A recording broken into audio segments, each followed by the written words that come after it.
سلطان صلاح الدین ایوبی، جس نے اسلامی تاریخ پر اپنی عظمت و شوکت کے انمٹ نقوش ثبت کیے ہیں، اسلام اور مسلمانوں کے لیے غیرت و حمیت کا عالم یہ تھا کہ ابھی 9 سال عمر ہی ہیں،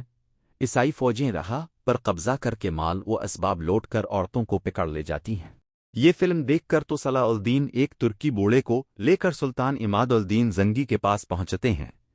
عیسائیوں کے مظالم سے بادشاہ کو آگاہ کرتے ہیں، اس کی اسلامی حمیت و غیرت کو بیدار کرتے ہیں اور رو رو کر مدد کے لیے فریاد کرتے ہیں۔ نیک دل بادشاہ کو ان حالات کا علم ہوتا ہے تو وہ تمام فوجیوں کو جمع کرتا ہے، انہیں رہا کے حالات سناتا اور جہاد پر ابھارتا ہے اور اعلان کرتا ہے کہ کل صبح میری تلوار رہا کے قلعے پر لڑائے گی، تم میں سے کون میرا ساتھ دے گا؟ یہ اعلان سن کر تمام فوجی حیران رہ جاتے ہیں کہ یہاں سے رہا 90 میل کی دوری پر ہے، راتوں رات وہاں کیسے پہنچا جا سکتا ہے؟ یہ تو کسی طرح ممکن نہیں۔ تمام فوجی ابھی غور ہی کر رہے تھے کہ ایک 9 سال عمر کے لڑکے کی آواز کو نچتی ہے، ہم بادشاہ کا ساتھ دیں گے۔ لوگوں نے سر اٹھا کر دیکھا تو ایک 9 سال کا بچہ کھڑا تھا۔ بازوں نے کہا، جاؤ میاں کھیلو، یہ جنگ ہے، بچوں کا کھیل نہیں۔ سلطان نے یہ فقرے سنے تو سے چہرہ سرخ ہو گیا، بولا، یہ لڑکا سچ کہتا ہے، اس کی صورت بتاتی ہے کہ یہ کل میرا ساتھ دے گا۔ یہ وہ لڑکا ہے جو رہا سے میرے پاس فریاد لے کر آیا ہے، اس کا نام صلاح الدین ہے۔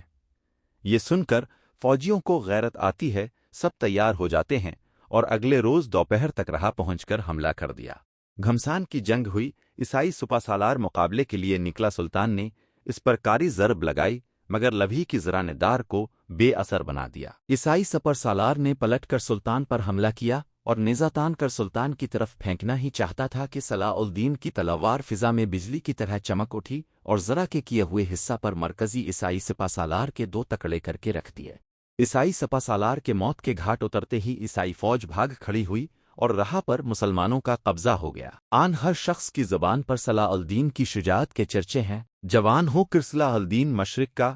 سپہ سالار اور جرنیل بنا کے، جس کی تلوار آج بھی یورپ کے افق تاریخ پر چمک رہی ہے۔ آج بھی سلطان کا نام لیتے ہیں، دنیا بھر کے صلیبیوں کے ماتھوں پر پسینہ بہہ رکھتا ہے۔ سلطان کی زندگی کو 2 حصوں میں تقسیم کیا جا سکتا ہے، ایک حصہ اس کی اخلاقی عظمت پر مشتمل ہے،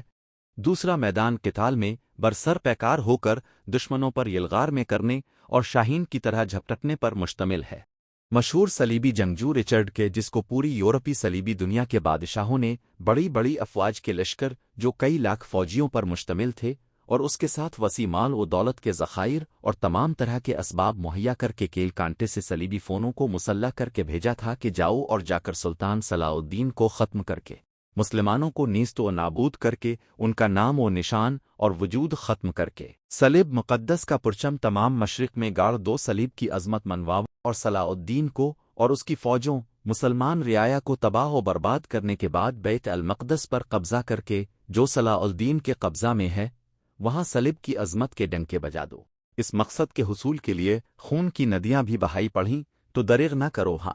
مزید جتنی فون، اسلحہ و بارود، مال و دولت و بحری قوت، ہر طرح کے عسکری وسائل اور تازہ دم صلیبی جوانوں کے دستے چاہو تو ہر دم تمہیں پہنچتے رہیں گے۔ اس کی سپلائی لائن صلیبی دنیا سے بحال رہے گی، لیکن رچرڈ، تمہیں اپنے مشن کو ہر صورت میں پورا کرنا ہے۔ یورپ کے تمام ملکوں کے صلیب کے پجاری بادشاہ اور سربراہان نے باہم مل کر اسے تمام یورپی ملکوں آسٹریا، فرانس، جرمنی، انگلستان، یونان، آئرلینڈ وغیرہ کی فوجوں کو ایک جگہ اکٹھا کر کے ان کو ایک نڈی دل لشکر کی شکل دے کر، اور پھر ان سب ملکوں کی ان فوجوں کا ایک متفقہ جرنیل آئرلینڈ کے بادشاہ رچرڈ کو بنا رہے تھے کہ وہ مشرق وسطی جائے اور صلاح الدین کو قتل کر کے بیت المقدس، کہ جو مسلمانوں کا دل ہے، پر قبضہ کر لے۔ یورپ کے ملکوں کے بادشاہوں کی ہدایت و امانت پر رچرڈ یورپ سے صلیبیوں کا لاؤ لشکر لے کر صلاح الدین کے علاقے میں پہنچ گیا۔